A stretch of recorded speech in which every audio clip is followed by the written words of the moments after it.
আরে কি হয়েছে তোমার? মির্কি রোগ হয়েছে না পার্শ্বরা ঢুকে গেছে? আরে কি করছো কি তুমি? আরে কি হয়েছে তোমার? ওহো, আমি ড্যান্স প্র্যাকটিস করছি, তুমি দেখছো না?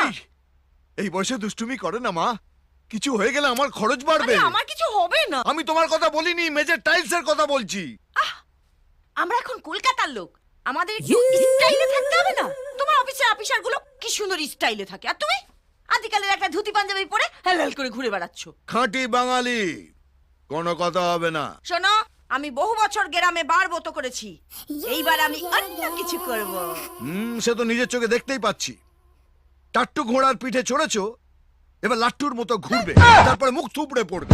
এরপরে তোমার এই ফলস দাঁতগুলো আর পাওয়া যাবে না। বলে যা, আমার ফলস দাঁত